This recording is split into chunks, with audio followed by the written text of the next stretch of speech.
So I wanted to, obviously Jameis gets benched at the end. We see DTR for a little bit. And I wanted to talk about should the Browns stick with Jameis now? Should they move on to DTR / Bailey Zappi? I think the Bailey Zappi thing is a moot point. If they're moving on, they're going to go to the guy they drafted to let him play. We all, I think on this show, have been adamant that it should be Jameis because it at least allows us to evaluate receivers and that kind of thing. After yesterday's performance, I don't think it freaking matters. I'm at the point now where, I mean, he's turning the ball over at a rate that is like unprecedented, and it's just, and the season is so far gone. Judy got his 1,000 yards. Like, if I'm not saying I want them to move on to DTR, but if they go in that direction, I don't blame them, and I frankly I don't give a shit because it just doesn't matter. And the Jameis stuff, he's just been, you can't turn it over that often. And I was talking to a guy today. I think you have to coach Jameis like we coached DTR last year in that Pittsburgh game. You have to coach around him a little bit. Take the ball out of his hands. Don't ask him to do too much. Just ask him not to lose the game. The problem is we're saying, hey, you got to go win us games right now. Because that's the Ken Dorsey offense that they wanted to implement. Like Yes. You've talked about a ton. Put the quarterback on a pedestal and say, you're going to lead us to victory. And we have no run game and all that. So So you're asking a guy who always has problems with turnovers. The one time in his career where he didn't, he had a strong run game and they were taking the ball out of his hands down in New Orleans. That's the kind of, which to me then says he's not a franchise quarterback if you have to coach around him. No, but could he be a stopgap if you had other things in place? Yes. But again, you're asking your backup quarterback who has a history of just throwing interceptions at a crazy high rate to go win you football games. What do you think is going to happen? Oh, yeah. I mean, the Browns will run a play action pass, and it almost makes me laugh every time they try it because I'm like, play action? We don't run the ball, and we can't, so who cares? And I talked about it last year. We didn't run the ball well last year, but the play action was so much more effective because of formations and the way we were running it. It at least looked the same. And it kept defenses honest enough that the play action was effective with Joe Flacco. Now, there's no fooling anybody. If we are in this shotgun, if we run it, it's out of shotgun like 7 out of 10 times. If we go under center, we're 100% running it almost. It's just, there's just no creativity. It's so freaking bad. It's bad. I mean, hang on. I'll let you go real quick. I just wanted my piece real quick on the DTR Jameis thing. Like, I saw DTR come in yesterday and play, and it didn't look good. I'd rather have Jameis continue to. I'd love to see Jerry Jeudy end as like a top 3 receiver this year. That'd be sweet. You know what I mean? I don't want to see him taper off just because we decided to put DTR and now it's completely unwatchable again. It's unwatchable, man. I know. The game was on my TV yesterday, and I would go and I was like blacking out. The game was on my TV. I had no idea what was going on. I was looking at my phone, watching cars drive on the road in front of my house, watching the wall to see if the paint got any drier. I went the right route. I had a birthday party for the kid yesterday, so I missed about 3/4 of the game. So I watched the condensed version today. Consider yourself lucky. Yeah, it was rough. But what's up, Justin? All I will say about this, as far as like, should it be Jameis? Should it be DTR? Should it be Bailey? I'm kind of with you, Blake, where I don't think it really matters. And I don't think, honestly, like if you're a Browns fan and you're getting worked up about who the quarterback is moving forward, I think we're missing something else. But what I will say, as far as like, it doesn't matter, I'm terrified for next year that they're going to run this back, like at least most of this room back. And then we're talking about, and even you hear reports where it's like, well, Watson is going to be in competition next year if, as long as health. And if you're telling me that our quarterback room is going to be Watson, DTR, maybe Jameis, maybe some type of free agent, we gotta figure something out, because we've talked at length about how important the quarterback is, right? And then we're just completely turning a blind eye to it and just going, and even let's say we draft a quarterback. Do you want your first round top pick quarterback? That's what we're developing.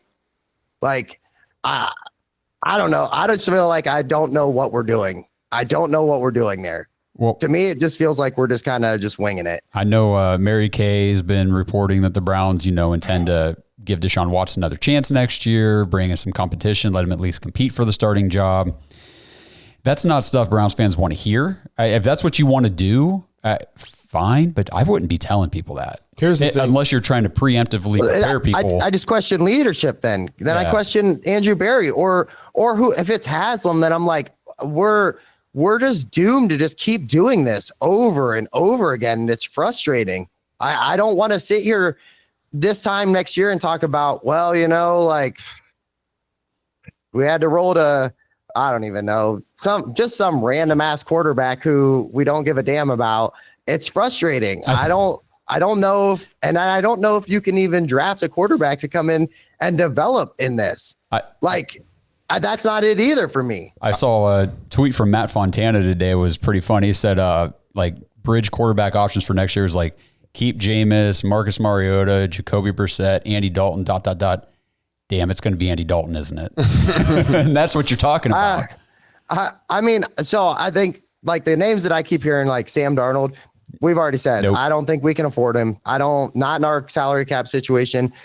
Maybe a Derek Carr, but Jesus, I don't know if he's getting murdered in that offensive system down with that offensive line. What do you think he's going to look like in this one? No, I'm banging the drum. You banging the drum for Carr? Yes. I think Derek Carr, first of all, Derek Carr is a good, everybody loves Jameis for the locker room. Derek Carr is great in the locker room. Everybody loves playing with him. I think now it's Derek Carr and getting rid of Dorsey and going back to some of our past offensive philosophies. Also, like in my perfect world, and I won't say perfect world because I haven't done enough research, but I love the idea of bolstering the offensive line as much as you can in free agency, signing a Derek Carr and drafting Genty. And then you roll out there. Now all of a sudden you have a quarterback who I think under Kevin Stefanski past offenses, Derek Carr could play high-level football for a season or two under that offense. I'm pretty sure he has the most fourth quarter comebacks or something like that. Like the guy can play high-level football. He's been kind of crapped on the last couple of seasons. The Saints are awful. They're terrible. The Saints are awful. He hasn't ever had an offensive coach. Never. He's never had an offensive coach. He's always played in chaos, and he's always been a guy, and yet he's been able to play good football. So I like Derek Carr. I think if you can bolster the offensive line in free agency, I think if you can sign Derek Carr and then you draft, you'd have to trade for Derek Carr. Well, I think there's an out in his contract. And I saw Matt Fontana also posted that. Was it with the injury thing? Because I know they were talking about probably just shutting him down anyway because if he can't pass a physical in March, they owe him And I think they would take the out to just get out of it and move on because they're obviously going to be rebuilding and coach and everything. Mm-hmm. So I think you could sign Derek Carr. You could bolster your offensive line in free agency, draft a difference maker at running back in Genty, and all of a sudden your offense looks at least a lot more serviceable. There is no way in my mind that Watson's going to be on the team. I 100% understand that because you can't cut him. But I would pay him to stay away. I would either pay him to stay away or we would be keeping him on IR PUP all year. And we'd be having backdoor talks like, hey, we're going to keep you on the PUP.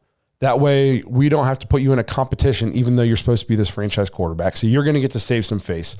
We're going to get to not play you because you're awful. And at the end of this year, we'll both mutually sit down.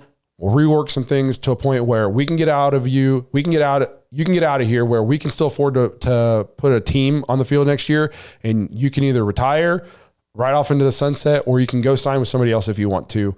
But this year, we're just going to basically keep you hidden. You're going to get your money, but you're not going to be here. There's no way you can put him on the field.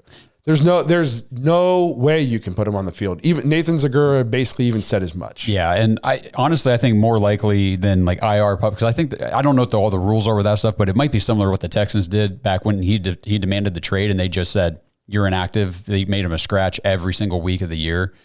Like he's on the active roster because he has to be, but I don't even want him in the building though, because then it's a distraction. Well, I'm saying you don't have to be in the building. Yeah. You can just be he doesn't have to show up. Who wouldn't take that, by the way? I would just say, hey, don't show up. We're not going to fine you or suspend you for that. Like, just go home. Go home. If go on vacation. If my work said, hey, yeah, we'll pay you your full salary, you don't even got to be Sweet. Here. I'd be like, all right, you'll never see me again. I was going to say to what Justin was saying earlier, like, you don't really even know what we're doing heading into next season.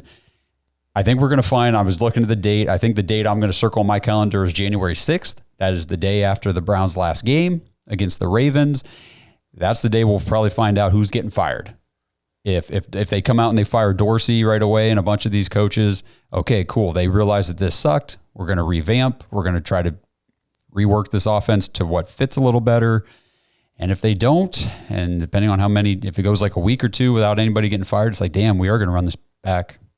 Probably. Yeah. So I mentioned drafting Genty.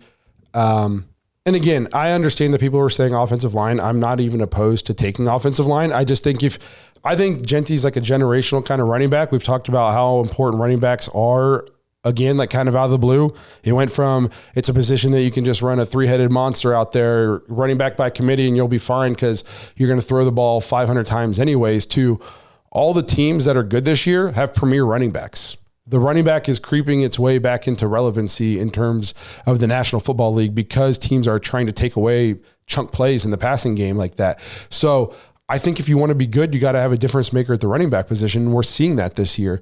All the teams that are good have difference makers at the running back position. So I think if you can bolster the offensive line in free agency, then you don't have to take it in the first round. Do we want to rely on a rookie left tackle again? So I won't be mad if they go that, but I think the turnaround could be quicker if you go free agency with the line, draft an offensive guy, and sign a veteran quarterback. I would say if they can go free agency for the line, that's a big if. Like that means there's guys available, and number two, they actually sign with us and not somewhere else. And we have the money to actually pay them. Yes, yeah.